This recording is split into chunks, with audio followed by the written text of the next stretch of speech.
মস্তিষ্ক বলে তোকে মেরে ফেলি, মায়ের প্রতিশোধ বলে কথা। আর পাগলাটে মন বলে তুই শুধু আমার থাক, বিনিময়ে পুরো দুনিয়া গোল্লায় যাক। কণ্ঠে এক অদ্ভুত নিগুড়তা মুগ্ধর, চোখ দুটো প্রাণোচ্ছল, তামাকে পোড়া বাদামি ঠোঁট দুটো শুষ্কতায় জড়িয়েছে। জিভে সিক্ত ডগা ঠেলে আলতো করে ভিজিয়ে নিচ্ছে তা। হুট করেই সুদর্শনের বুকটায় নেমেছে দুর্ভিক্ষের প্রখর খরা, যে খরা বোধহয় অবসানের স্বাদ পাবে কেবলমাত্র মায়াবিনীর একমাত্র প্রত্যক্ষ দর্শনে। এক ফোঁটা পানির অভাবে তৃষ্ণার্ত বাঘহীন পক্ষী যেমন তীব্র খরায় ছটফটিয়ে ওঠে, ঠিক তেমনিভাবে যুবকের বুকপিঞ্জরের অভ্যন্তরে আটকে থাকা হৃদয় নামক অঙ্গটি ছটফটাচ্ছে যেন। সে কাঁপছে। রুডমানবের অমন পাহাড়সম দেহটা কাঁপছে। আবারও তার অবচেতন বেহায়ামন ভীষণ বাজেভাবে মেয়েটাকে কাছে পেতে চাইছে।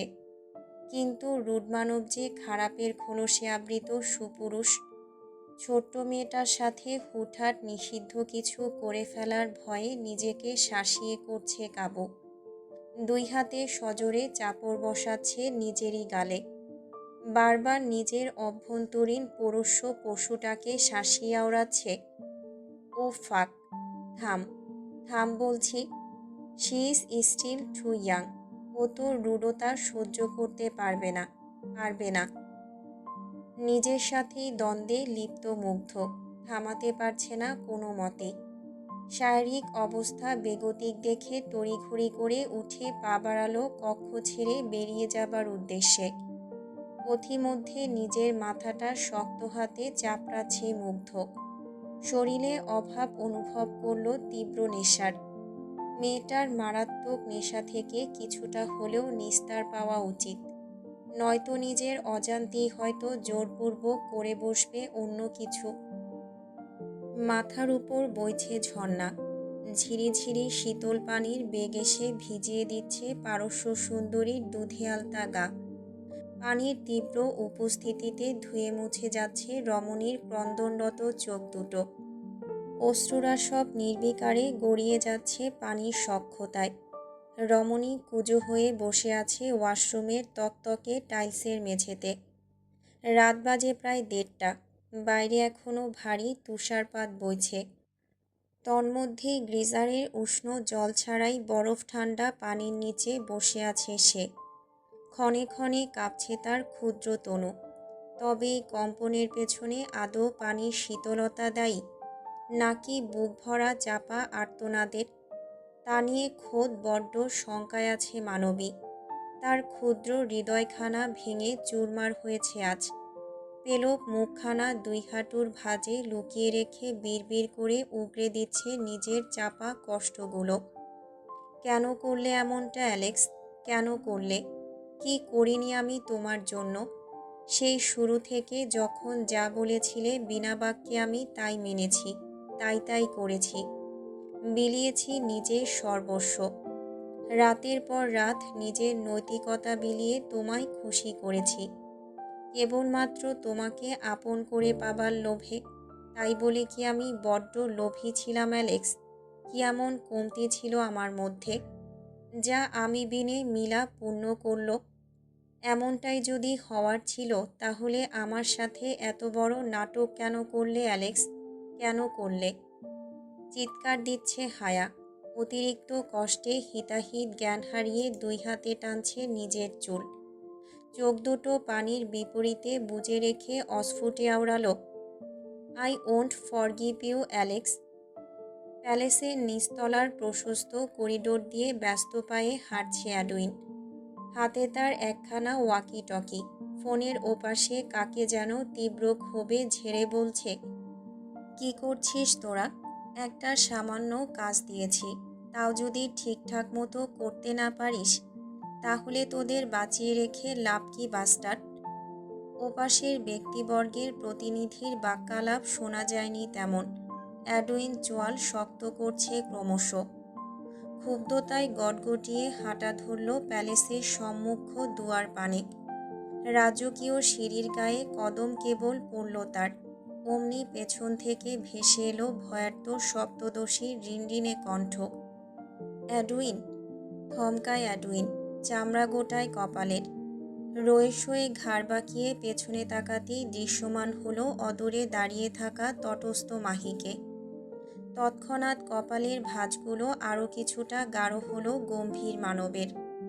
দৃষ্টি যথাযথ নুয়ে ফেলে গমগমে গলায় আওড়ালো, বলুন সিগনোরা। শুকনো ঢোক গিলল মাহি। ক্ষুদ্র পা দুটো তার ধীর লয়ে এগোনোর সম্মুখে। দোটানাগ্রস্তের ন্যায় হাঁসফাঁস করছে সে। তা আড়দৃষ্টে বোধহয় বেশ খেয়াল করল অ্যাডুইন। তড়িঘড়ি করে নজর ঘুরিয়ে এনে তাক করল সম্মুখে। পরমুহূর্তেই গম্ভীর কণ্ঠে শুধালো, কিছু বলার থাকলে সোজাসুজি বলে ফেলুন মনস্টার সিগনোরা। আমার তাড়া আছে, পেন্ট হাউসে যেতে হবে। আমিও যাব।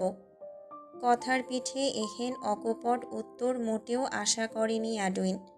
হতবম্বতায় ডুবল সে। উদ্গ্রীব হয়ে তখনই পাল্টা প্রশ্ন ছুড়ল, কেন? সপ্তদশী অস্থিরতায় হাত কসলাচ্ছে অনবরত। নতমুখে পা দিয়েই ঘুরছে পায়ের নখ।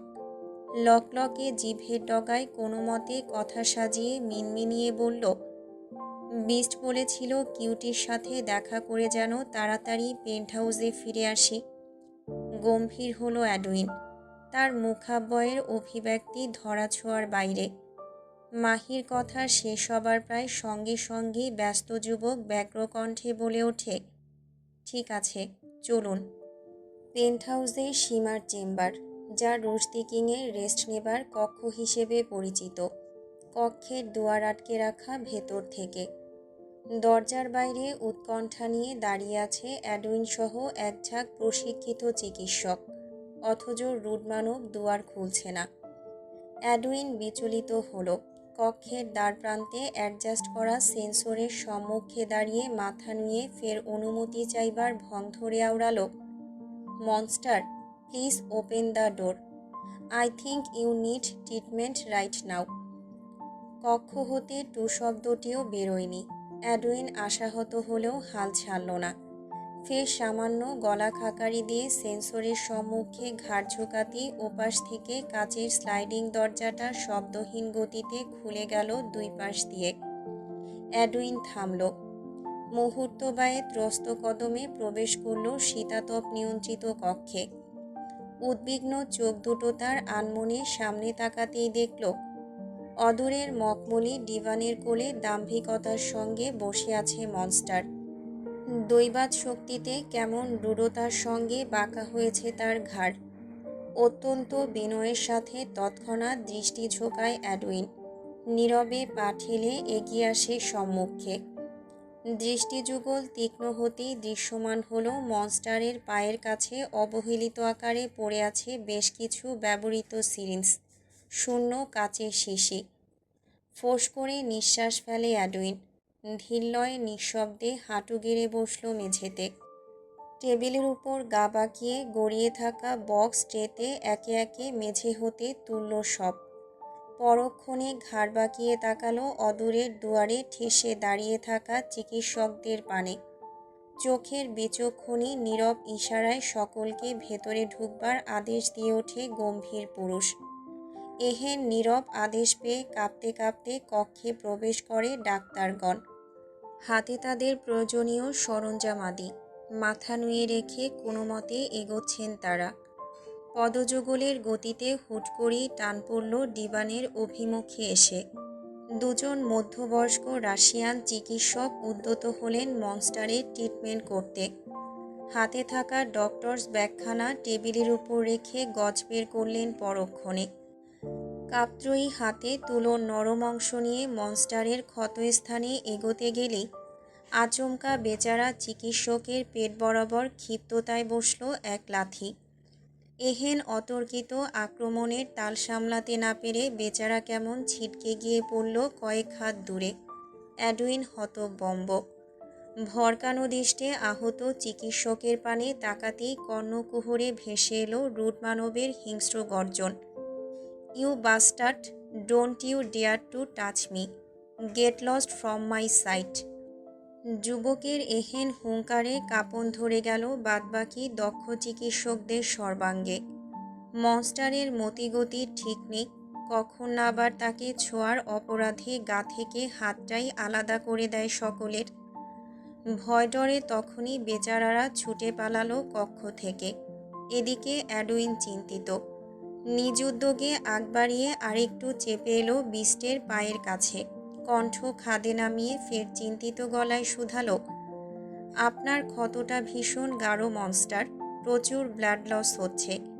এক্ষুনি ক্ষততে স্টিচ না পড়লে সমস্যা হতে পারে। মুগ্ধর চোখ দুটো বুজে রাখা, চোয়াল শক্ত, কণ্ঠে ধরেছে চিরবির ভাব। হোক, তাতে তোর বাপের কি? I said get out bastard. কর্কশ যুবকের এরূপ পাল্টা তিরিক্ষি উত্তরে কথা থেমে গেল অ্যাডুইনের। ভারী হলো কণ্ঠনালী। কিয়ৎক্ষণ একদৃষ্টিতে তাকিয়ে রইল বেপরোয়া উন্মাদ মাফিয়া বিস্টের পানে। মনে মনে দীর্ঘ নিঃশ্বাস ফেলছে অ্যাডুইন। আওড়াচ্ছে, এতটা ছন্ন ছাড়া কেন আপনি মনস্টার? আর কতদিন নিজের ক্ষতগুলো এভাবে উন্মুক্ত রাখবেন? আর কতদিন নিজেকে আবৃত করে রাখবেন এহেন শক্ত খোলসে? মনের কোণে উত্থাপিত বাক্যবাণের সঠিক উত্তর পায়নি অ্যাডুইন। কেবল ফেলল দীর্ঘ নিঃশ্বাস। রয়ে শয়ে হাঁটুতে ভর দিয়ে উঠে দাঁড়ায় সে। শরীর ঘুরিয়ে তখনই পা ঘোরালো উল্টো পথে। নিস্তব্ধ কক্ষ। মকমলি গোলাকার বিছানায় এপাশ ওপাশ করছে মাহি। চোখ ভর্তি ঘুমের অভাবে বিরক্ত সে। কিউটিকে নিয়ে এলেই পারত, বিনিময়ে না হয় আরও কয়খানা বকুনি খেত। এ আর নতুন কি? চোখ দুটো কুঁচকে রেখে ভাবছে মাহি। ঠিক তখনই ঘরের দরজায় শব্দ হলো ঠক ঠক। তখনই চোখ মেলে মাহি, গোছায় কপাল। এত রাতে আবার কে এলো? মানবীর ভাবনার ঘুরে ফের টোকা পড়ল দরজার গায়ে। এবার আর বসে থাকলো না মাহি, চটজলদি নেমে এলো বিছানা হতে। দ্রুত কদমে দরজার কাছে এসে নব ঘোরালো উল্টো। দুয়ার খুলে সম্মুখে দৃষ্টিপাত করতেই রমণীর চোখ জোড়া সামান্য কুঁচকে গেল আপনা আপনি। স্বনিগ্ধ কণ্ঠ ফুঁড়ে অস্ফুটে বেরুল, অ্যাডুইন আপনি? নতমুখে দাঁড়িয়ে আছে অ্যাডুইন, গম্ভীর তার মুখাব্যয়।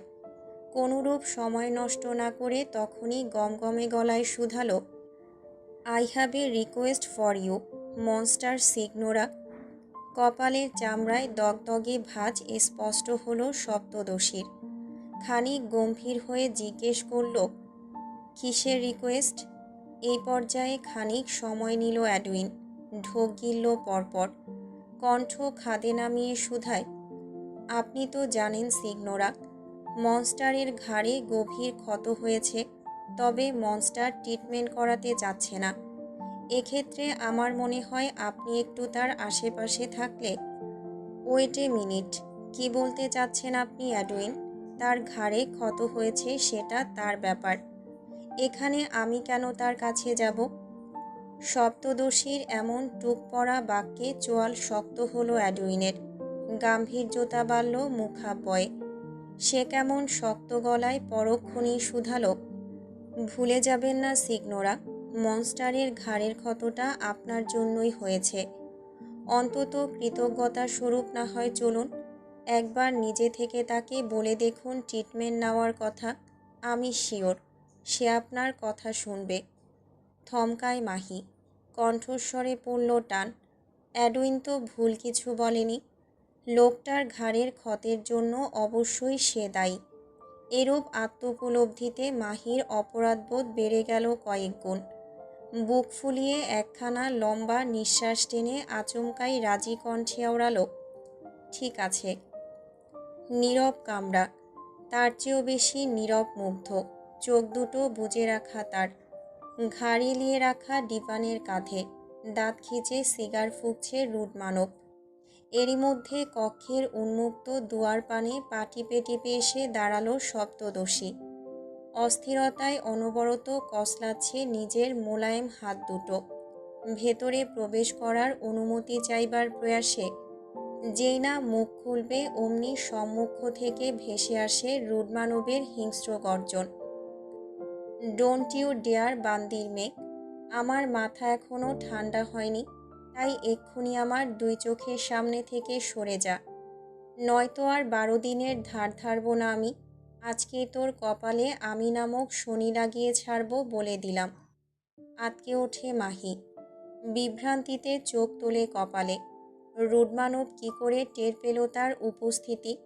সে তো পা টিপে টিপে এসেছে, আওয়াজ হয়নি বিলকুল। তাহলে সপ্তদোষী শঙ্কিত, নীরবে ঢোক গিলে কাঁপা কাঁপা কণ্ঠে আওড়ালো, আপনি আপনার ঘাড়ের ক্ষততে ট্রিটমেন্ট করতে দিচ্ছেন না কেন?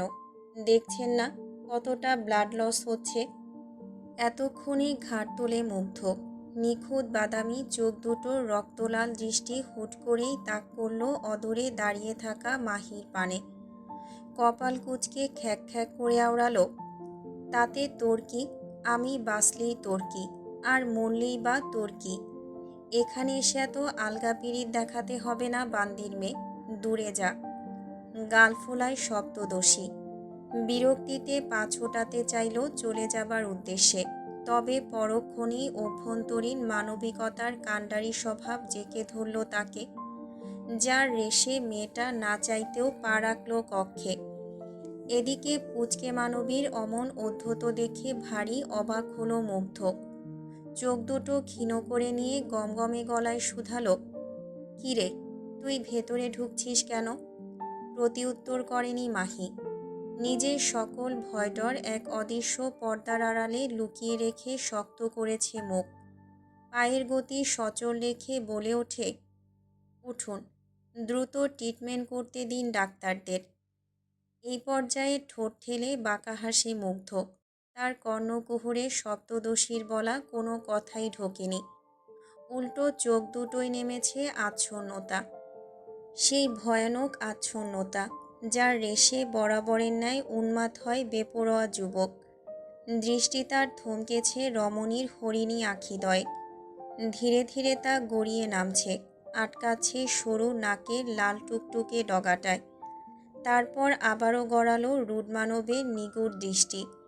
তা এবার থামল রমণীর তীর করে নড়তে থাকা গোলাপের পাপড়ির ন্যায় অধর যুগলের পানে। তৎক্ষণাৎ অচল হলো নির্দয় মাফিয়া বিস্টের মস্তিষ্ক। অজান্তেই দ্রুত হলো হৃদয় স্পন্দন, কণ্ঠায় নেমেছে তীব্র খরা। একটুখানি সিক্ত হবার আশায় চাতকের ন্যায় উদ্গ্রীব মুগ্ধ। শুষ্ক অধৈর্যরা জিভ ঠেলে ভিজিয়ে নিল আলগোছে। ওদিকে মাহি এখনও বলেই যাচ্ছে, তবে এরই মধ্যে রুডমানব আচমকাই উঠে দাঁড়ালো বসা ছেড়ে। তখনই থেমে গেল মাহি। মুখাব্যয় থেকে এতক্ষণের গম্ভীর ভাবখানা তার মুহূর্তেই সরে গেল যেন। সর্বাঙ্গে নামল ভয়ের ছাপ। নির্দয় মানবকে সম্মুখে এগোতে দেখে সেই ভয় যেন বেড়ে গেল আরও কয়েক গুণ। তৎক্ষণাৎ উল্টো ঘুরে চলে যেতে উদ্যত মাহি। ক্ষুদ্র কদম জোড়া একটুখানি সামনে আগাতেই আচমকা পেছন থেকে একজোড়া শক্তপোক্ত হাত এসে আঁকড়ে ধরে তার নরম বাঁকানো কটিদেশ। মুহূর্তেই পায়ের গতিতে রূপ পড়ল মানবীর, কাঁপতে লাগল সর্বাঙ্গ। মুগ্ধ হাসল মৃদু, এক হ্যাঁচকা টানে সপ্তদোষীকে টেনে এনে চেপে ধরল নিজের রুক্ষ বক্ষভাজের সনে। ঘাটটা সামান্য ঝুঁকিয়ে এনে মুখ রাখল মেয়েটার কানের কাছে। অতপর হিসিয়ে আওড়ালো, বলেছিলাম না কাছে না আসতে? বারণ করার সত্ত্বেও এলি কেন বান্দির মেয়ে? এবার তো অনেক কিছু করে বসবো আমি, আমায় থামাবে কে শুনি? শুকনো ঢোক গেলে মাহি কাপত্রয়ী কণ্ঠে মিনমিনে স্বরে আওড়ায়, মানে আমি আসলে ইচ্ছে করে। সপ্তদোষীর বাক এলোমেলো, তা শুনেও না শোনার ভান ধরল মুগ্ধ। দক্ষ হাতের কৌশলে তখনই নিজের দিকে ঘুরিয়ে দাঁড় করালো মেয়েটাকে। মাহি হতবম্ব। পরিস্থিতি সামলে ওঠার পূর্বেই আচমকা তার চিবুকে রুক্ষ আঙুল ঠেকায় মুগ্ধ।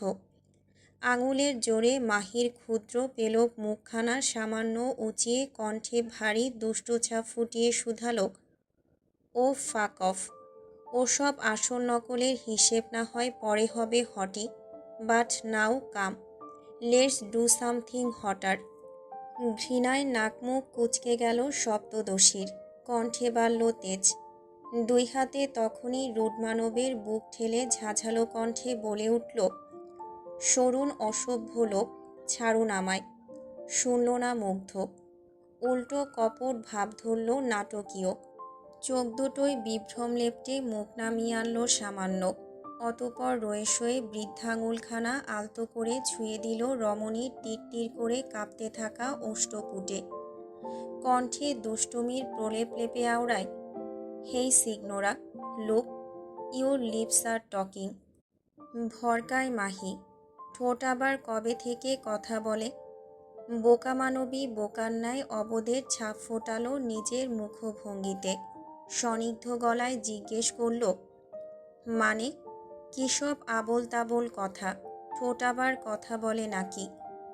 তৎক্ষণাৎ জিভের ডগায় গাল ঠেলল মুগ্ধ। খানিকক্ষণ নীরবে হেসে পরক্ষণেই ফের আওড়াল, বলছে তো, এই যে খেয়াল করে শোন, তোর ঠোঁট দুটো কেমন এগারলি ডাকছে আমায়। বারবার চিৎকার করে বলছে, কাম মিস্টার বিস্ট, প্লিজ বাইট আস। লজ্জায় তখনই রাঙা হলো সপ্তদশীর ক্ষুদ্র মুখ। সহসা মুখ নামিয়ে নিল নিচে, দাঁতে দাঁত চেপে মুখ ঝামটা দিয়ে বলে ওঠে, যত সব ফাউল কথাবার্তা বলবেন না নির্লজ্জ লোক আপনি। বাকিটা শেষ করবার ফুরসত দেয়নি রুদ্রমানব। তার আগেই নিজ উদ্যোগে আঙুল ঢুকিয়েছে সপ্তদশীর নরম চুলের গোছায়। সেথায় মৃদু চাপ বসিয়ে মেয়েটার ক্ষুদ্র মুখখানা ফের উঁচিয়ে তুলে সউদ্যোগে নিজের রুক্ষ অধর যুগল দিয়ে আঁকড়ে ধরেছে মাহির তীর করে কাঁপতে থাকা নরম ওষ্ঠপুট। চোখের পলকে ঘটে যাওয়া সম্পূর্ণ ঘটনায় হতবম্ব মাহি। মানবের অবাধ স্পর্শে কাঁপছে তার ক্ষুদ্র তনু, অথচ রুদ্রমানবের সেদিকে হুঁশ নেই। সে আজ উন্মত্ত, বেপরোয়া অন্যায় টানছে রমণীর পাতলা অধর যুগল। সে কি আগ্রাসী ভাব তার, যেন আজন্মের তৃষ্ণা মেটাতে ব্যস্ত সে। মাহি কাঁপছে, দুই হাতে যতটা সম্ভব দূরে ঠেলে দিতে চাইছে লোকটাকে। তবে বালাই সার, পাহাড় সম মানুষটা নড়লও না এক পা। মাহি এবার ডুকরে ওঠে। চোখ জোড়া নীরবে অশ্রু ঝরাতেই রুদ্রমানব তখনই চোখ খুলে চাইল। চরম বিরক্তিতে অতিষ্ঠ হয়ে সঙ্গে সঙ্গে ছেড়ে দিল মানবীর ওষ্ঠপুট। পরক্ষণে হুট করে শক্ত হাতের অমসৃণ থাবায় আঁকড়ে ধরল মাহির নরম চোয়াল। চোখ দুটোতে আগুন লেপ্টে চোয়াল শক্ত করে হিসিয়ে আওড়াল, খবরদার বান্দির মেয়ে, আজকে যা কিছু হয়ে যাক, তুই যদি জ্ঞান হারিয়েছিস, দেন আই সয়ার, আমি তোকে নিজ হাতে জবাই করব, মাইন্ড ইট। ভয়ে তটস্থ মাহি কেঁপে কেঁপে উঠছে বারবার। এরই মধ্যে মুগ্ধ ফের বিকট শব্দে দিল এক ধমক, এই দের ব্যাটারি, কান্না থামা। সহসাই নিজের উগরে পড়া কান্নাগুলো গলা টিপে থামিয়ে দেয় মাহি। বুকের ভেতর জমে থাকা হাহাকারকে কোনো মতে সংবরণ করে দম খিচে দাঁড়িয়ে রইল বোকা মানবী। অপরদিকে রুদ্রমানব দৃষ্টি ক্রমেই আরও দুর্বোধ্য বেপরোয়া করল। এক পা এগিয়ে এসে তখনই নিঃশব্দে দুই হাতে আবদ্ধ করল সপ্তদশীর কোমল কটিদেশ। পরমুহূর্তেই এক অনায়াস টানে রমণীর তুলোর ন্যায় হালকা দেহখানিকে কোলে তুলে নিল মাফিয়া বিস্ট। এহেন আকস্মিক ঘটনায় আতঙ্কে কেঁপে ওঠে মাহির ক্ষুদ্র তনু। ভারসাম্য হারিয়ে পড়ে যাবার ভয়ে বেভুলা মানবী বোধবুদ্ধি হারিয়ে স্বতঃস্ফূর্তভাবে দুই পা দিয়ে জড়িয়ে ধরল বলিষ্ঠ পুরুষের ভিসেপ মেদহীন সুঠাম কটিদেশ। মোলায়েম হাত দুটো তার নিজের অজান্তেই আঁকড়ে ধরল রুদ্রমানবের প্রশস্ত কাঁধ। এদিকে মানবীর এহেন কাণ্ড দেখে নির্দয় মানবের অধর কোণে ধীরে ধীরে ফুটে উঠল এক তীর্যক পরিতৃপ্ত হাসি। দুই হাতের দৃঢ় বন্ধনে মাহিকে নিজের আরও সন্নিকটে টেনে এনে সে স্থির দৃষ্টিতে তাকালো মেয়েটার কাপত্রয়ী মুখশ্রীর দিকে। ভয়ার্ত চোখ দুটোতে নিজের গভীর দৃষ্টি নিক্ষেপ করে যুবক আচমকাই চোখ টিপে বসল। মাহি হতবাক। কুঞ্চিত দৃষ্টে মানবের পানে তাকাতেই ফের তার নরম তুলতুলে অধর জোড়ার উপর আক্রমণ বসল মুগ্ধর রুক্ষ ওষ্ঠপুটের। আগ্রাসী গভীর চুম্বনে লিপ্ত হয়েছে রুড মানব। আবেশে বুজেছে দুই চোখ। মেয়েটাকে কোলে নিয়ে সম্মুখ দেয়ালের পানে এগোচ্ছে রুড মানব।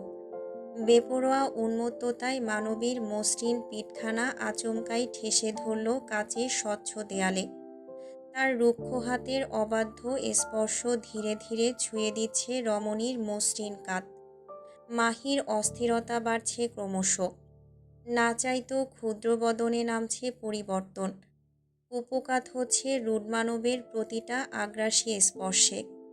মুগ্ধ ব্যস্ত। গভীর চুম্বনে মত্ত থেকে আচমকাই ভীষণ রূঢ়তার সঙ্গে একটানে মানবীর পরনের জামাটার কাঁধের অংশ ছিঁড়ে ফেলে। মাহি সম্বিত ফিরল এবার। তৎক্ষণাৎ মুচড়ে ওঠে তার সর্বাঙ্গ। অনিষ্টের ভয়ে ফোপানের শব্দ বাড়লেও থামছে না মুগ্ধ। ধীরে ধীরে মেয়েটার অধর ছেড়ে দিয়ে আলগোছে মুখ ডোবালো মানবীর রাজহংসীর ন্যায় মসৃণ কণ্ঠায়। মুহূর্তে শির দ্বারা বেয়ে এক শীতল স্রোত বয়ে গেল মাহির। নিঃশ্বাস হলো ভারী। রুড মানবের ধারালো দাঁতের রুক্ষ স্পর্শে কুপোকাত মেয়েটার কণ্ঠা। বোধহয় ছিঁড়ে যাচ্ছে চামড়া। ব্যথায় কুঁচকে যাচ্ছে মাহির চোখ মুখ। কান্নার বেগ বাড়ছে বই কি কমছে না তার। এদিকে উদ্বিগ্ন অ্যাডুইন মনস্টারের চিন্তায় হাঁসফাঁস করতে করতে আচমকা এসে দাঁড়ালো রুড মানবের কক্ষের দুয়ারে। আনমনে কিছু একটা বলতে যাবার উদ্দেশ্যে দৃষ্টি উঁচাতেই দুই কপত কপতিকে অমন বেগতিক মুহূর্তে লিপ্ত দেখে হোঁচট খেল অ্যাডুইন। দৃষ্টি হলো বিস্ফোরিত। তৎক্ষণাৎ জিভে দাঁত বসিয়ে সরে গেল দুয়ার হতে। দেয়ালের ওপাশে পিঠ ঠেকিয়ে হতবুদ্ধির ন্যায় অস্ফুট কণ্ঠে বিড়বিড়িয়ে আওড়াল, হলি কাউ, আমি তো আপনাকে স্রেফ মনস্টারকে কনভিন্স করতে পাঠিয়েছিলাম সিগনোরা। তবে কনভিন্স যে এভাবেই করবেন তা তো আমার ধারণাতেও ছিল না। মানবীর মসৃণ কণ্ঠায় এখনও ডুবে আছে রুড মানবের মুখ।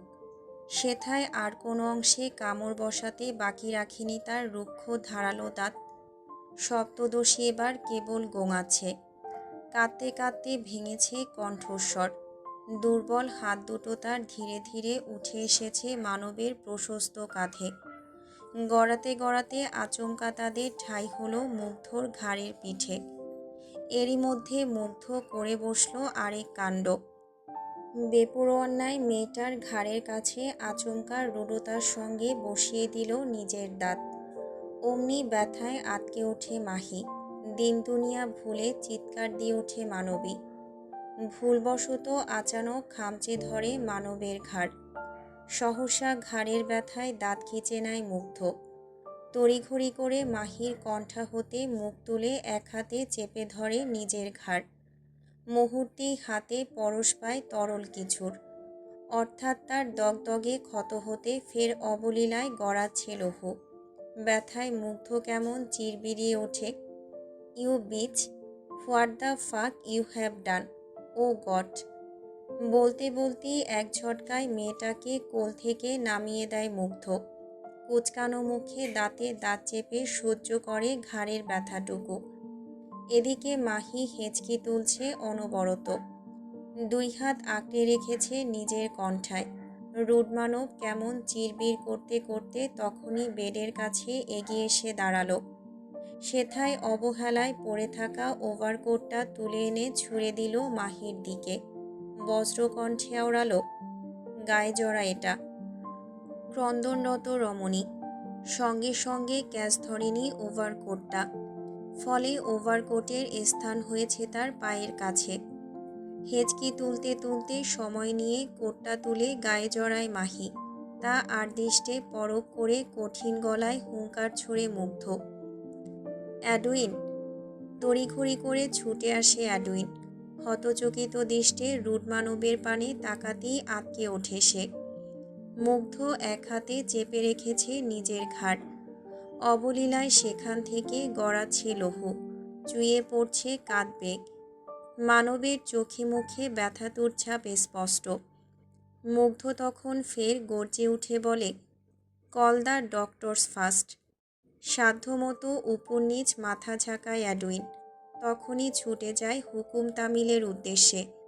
তার প্রস্থান ঘটতেই মাহির পানে অগ্নিদৃষ্টি নিক্ষেপ করে মুগ্ধ। চোয়ালের পেশি টান টান করে কটমট কণ্ঠে চিরবিরিয়ে আওড়ালো, জানোয়ারের বাচ্চা একটা, সব কিছুতে কুফা না লাগালে হয় না ওর। আমার জীবন যৌবন নষ্ট করার জন্য ওত পেতে থাকে বেয়াদবটা। যেদিন সুবিধা মতো ধরব না, সেদিন একেবারে আধমরা করে ফেলবো বান্দির মেয়ে তোকে। কর্মবিরতিতে 5 জন ডক্টর মাত্রই শেষ করলেন রুডমানবের 4টি স্টিচ। ঘাড়ের পিঠে মোটা একখানা ব্যান্ডেজ বসেছে মুগ্ধর। বলা হয়েছে আরাম করতে, অথচ রুডমানব কি আর তা শোনে? ডাক্তারগণ বেরোতেই কাউচে বসে থাকা মাহি উদ্যত হলো চলে যেতে। গুনে গুনে 2-3 কদম সম্মুখে এগোতেই আচানক ঘরের দরজাটা আটকে গেল পুরোপুরি। মাহি থমকায়। তখনই নজর ঘুরিয়ে তাকায় মুগ্ধর পানে। সুদর্শন তীক্ষ্ণ দৃষ্টিতে তাকিয়ে আছে। এক হাঁটু উঁচিয়ে রাখা তার, সেথায় ভর দিয়ে রাখা ডান হাত। বাঁ হাতের তর্জনী উঁচিয়ে মেয়েটাকে ইশারায় কাছে ডাকে মুগ্ধ। মাহি যেতে নারাজ। 2 ধারে মাথা নাড়িয়ে পেছায় কদম। মুগ্ধ তৎক্ষণাৎ অধরে দাঁত বসালো। চোয়াল শক্ত করে ধমকে বলল, তুই আসবি নাকি আমি কাছে এসে তোর ঘাড় ধরে টেনে আনবো, কোনটা? অনিচ্ছা সত্ত্বেও পা বাড়ায় মাহি। নতমুখে বিছানার ধারে এগিয়ে এসে দাঁড়াতেই আচানক কবজি সন্ধিতে টান পড়ল তার। দোদুল্যমান টানে পর মুহূর্তেই নিজেকে আবিষ্কার করল মখমলি বিছানার ডুবন্ত কোলে। তরাক আঁতকে ওঠে মাহি। উঠে যাবার প্রয়াস চালাতেই আবদ্ধ হয় রুডমানবের দৃঢ় বাহুবন্ধনে। তখনই মেজাজ চটল মেয়েটার। মুখ ঝামটি দিয়ে বলে উঠল, ছাড়ুন আমায়। শোনেনি মুগ্ধ। উল্টো বাহুবন্ধনী জোর বাড়িয়ে মেয়েটাকে টেনে আনলো বড্ড কাছে। আলতো করে মানবীর ক্ষুদ্র মাথাটা সযত্নে তুলে রাখল নরম বালিশের কোলে। অতঃপর কোনরূপ বলা কওয়া ছাড়াই মেয়েটাকে জড়িয়ে ধরল 2 হাতে। এদিকে তারেহেন উৎপটাং কর্মকাণ্ডে হতবম্ব হতে গিয়েও হয়নি মাহি। কিছু বুঝে ওঠার পূর্বেই রুডমানবের বলিষ্ঠ বড়সড় পায়েসে গা জড়িয়ে ধরে তার। তখনই হাঁসফাঁস করতে করতে চেঁচিয়ে ওঠে মাহি, ইয়া আল্লাহ, এটা পা নাকি আস্ত বটগাছ? পা সরান আপনার। আল্লাহ গো, আমার দম বন্ধ হয়ে যাচ্ছে। থতমত খেয়ে বসল মুগ্ধ। তড়িৎ ঘাড় বাঁকিয়ে কুঞ্চিত দৃষ্টিতে তাকালো মেয়েটার পানে। পরক্ষণে গোমরা মুখে সরিয়ে নিল নিজের পা। স্বস্তিতে এতক্ষণে বুক ফুলিয়ে নিঃশ্বাস টানল মাহি। হাঁপাতে হাঁপাতে চোখ দুটো বুজে নিতেই ফের বুকের উপর অনুভব করল এক পাহাড় সম ভার। তরাক চোখ কুঁচকে কাশতে লাগলো রমণী। কাশতে কাশতে আওড়ালো, আল্লাহ, আবার কি এটা? এবারে চোয়াল শক্ত করল মুগ্ধ। জিভের ডগায় বেশ কটা গালি এলেও সেগুলো আলগোছে হজম করে নিল রুডমানব। শক্ত কণ্ঠে শুধালো, তোর সমস্যা কি বান্দির মেয়ে? একটা সামান্য হাতের ভারও সহ্য হচ্ছে না তোর? তৎক্ষণাৎ চোখ খোলে মাহি। ঘাড় বাঁকিয়ে ঝাঝালো কণ্ঠে বলে ওঠে, আপনার ওইগুলো হাত নাকি রেল লাইনের মোটা মোটা লোহা? এত ভারী কেন? আবার বলেন ভার সহ্য করতে পারি না। বলি, আমাকে কি আপনার মতো দৈত্য মনে হয়?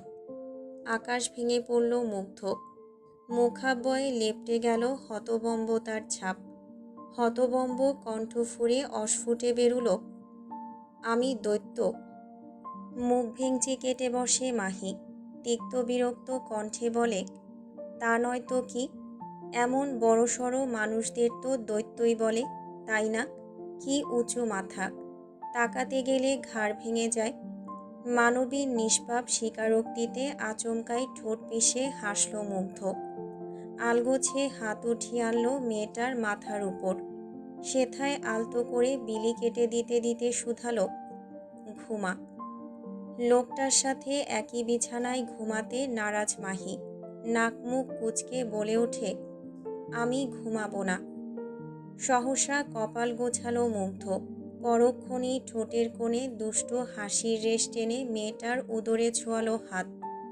কণ্ঠে শ্লেষাত্মক ভাব নিয়ে শুধালো, ওকে ফাইন বেব, তাহলে চল দুজনে মিলে হাঙ্কি পাঙ্কি করি, তাপমাত্রা বাড়িয়ে দেই ঘরের, তারপর ক্লান্ত হয়ে গেলে না হয় একসঙ্গে ঘুমিয়ে পড়ব। ওকে?